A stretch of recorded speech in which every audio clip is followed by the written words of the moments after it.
Welcome back, Cobra Athletic fans, to another exciting episode of the Cobra Corner. My name's Will Hable. I'll be your host today. I'm alongside JT Colapicho and David Mack.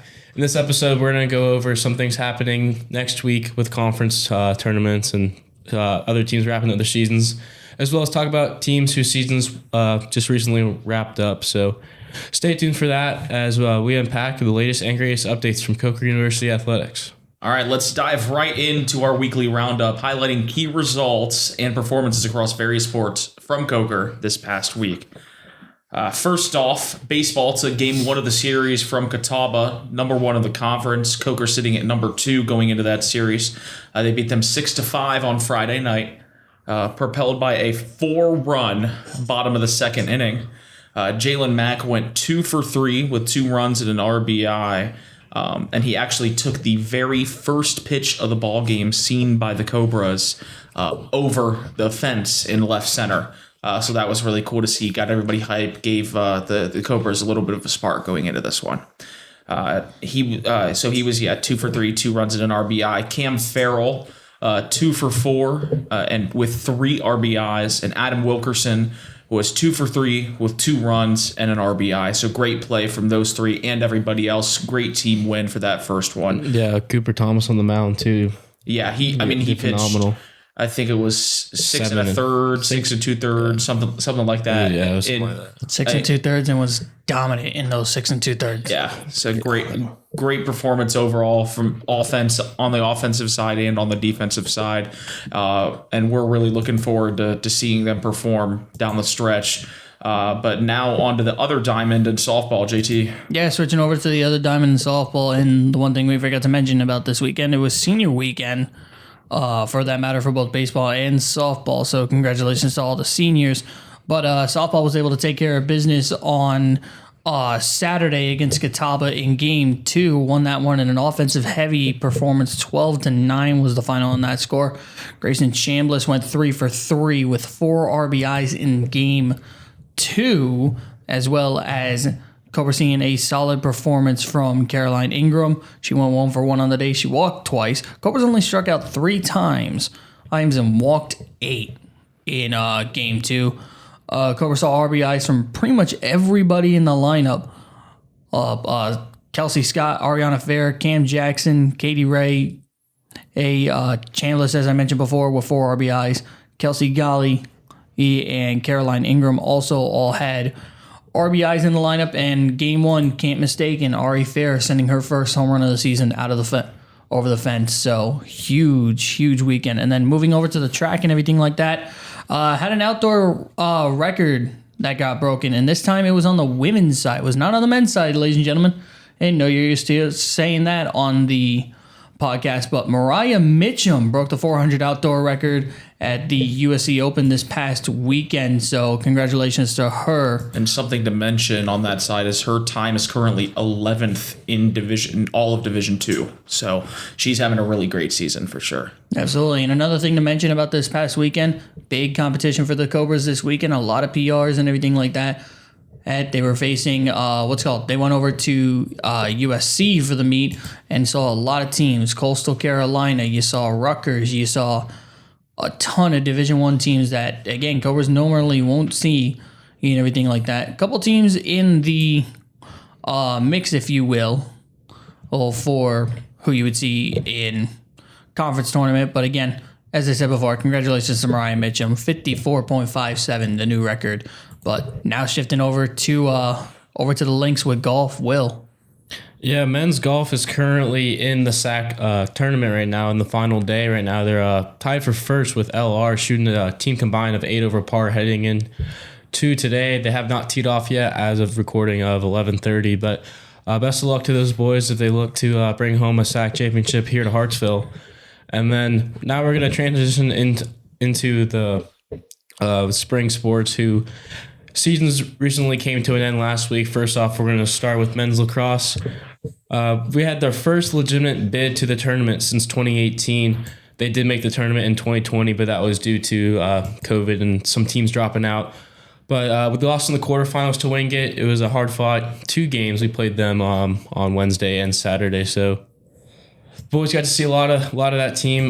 Finished the season 6-9. Remarkable season from Michael Jensen, who broke the all-time cause turnover record for the Cobras.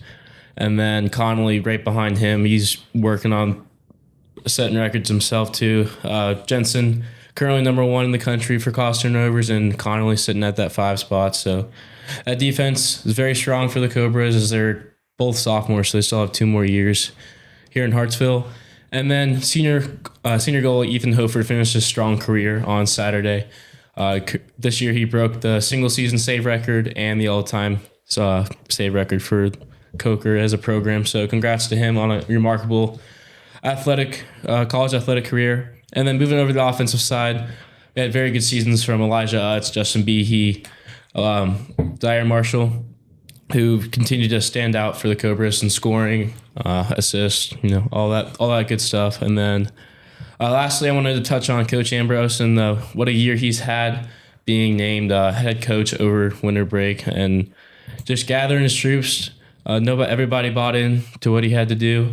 So, and he's a large part of our success as a lacrosse team this year. So, shout out Coach Ambrose. We're excited for the future they have in this team. So, with that being said, we're going to move out to the women's golf side of things, and as they recently wrapped up their season as well.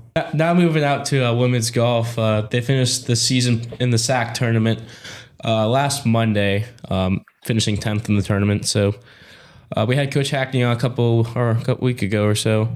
He said that he was looking forward to the future of this team and finishing the season strong. So best of luck to those girls, and best of luck to their seniors as well.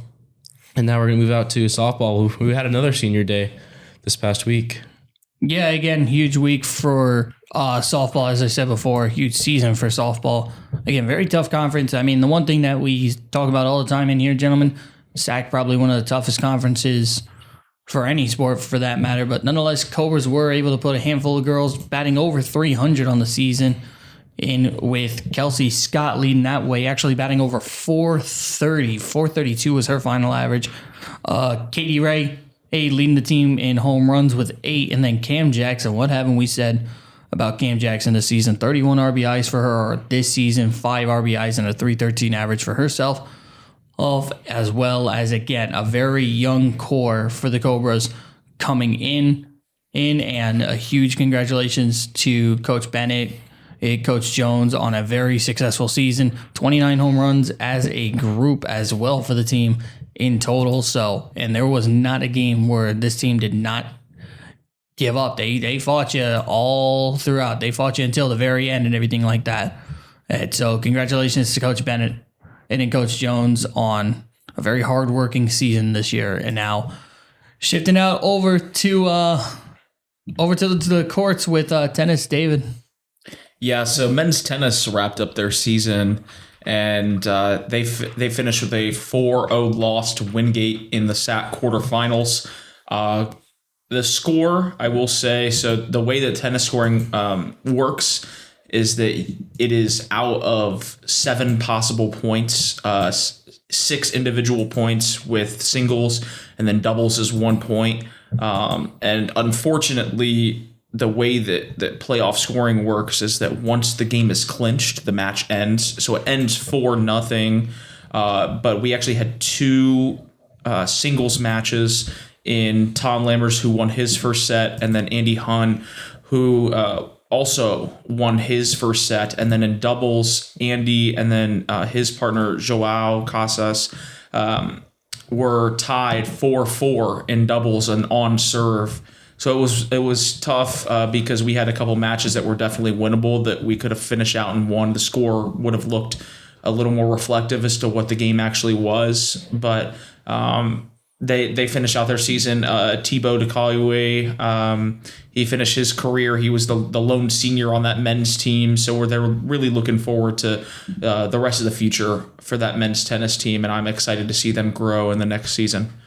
All right, and shifting into next week, let's go ahead and take a look at some of these games coming up. Starting over with baseball, back towards the diamond. in USC Aiken. Obviously, last non-conference game on the road. I believe that's how softball kind of finished. It was against USC Beaufort for their last non-conference game. So another USC school for the Cobras facing in the last conference game on the road. Again, USC Aiken, they're going to be traveling on Tuesday for a rematch. They had them last week.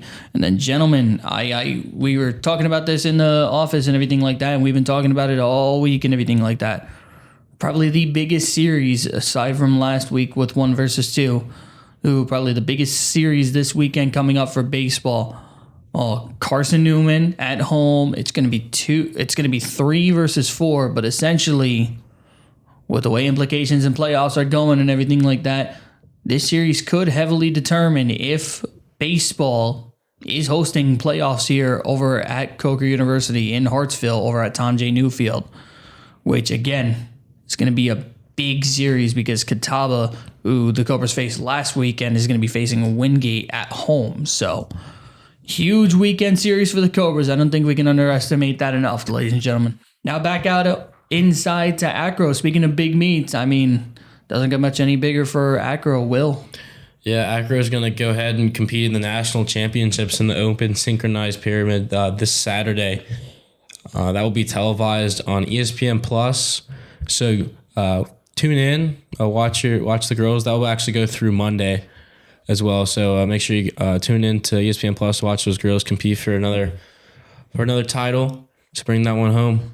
All right, and that's just about all we got this week. We hope you enjoyed the show, and we can't wait to see you supporting Cobra Athletics in the stands or online. It's finals week, so if you're listening to this and you're a Coker student, hit the books. I got to do the same. So best of luck to all you guys, and best of luck to all these teams competing for in postseason play, as well as wrapping up their seasons.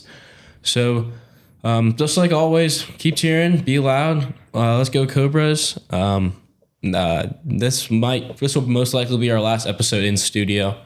So as most of the student body will leave next week after finals is over, so we might have a little remote episode going to wrap up everything once everything is done and all the tournaments and such are all decided. So stay tuned for that. We'll let you guys know. But until then, thank you for an amazing year in Cobra Athletics. We'll see you guys when we see you.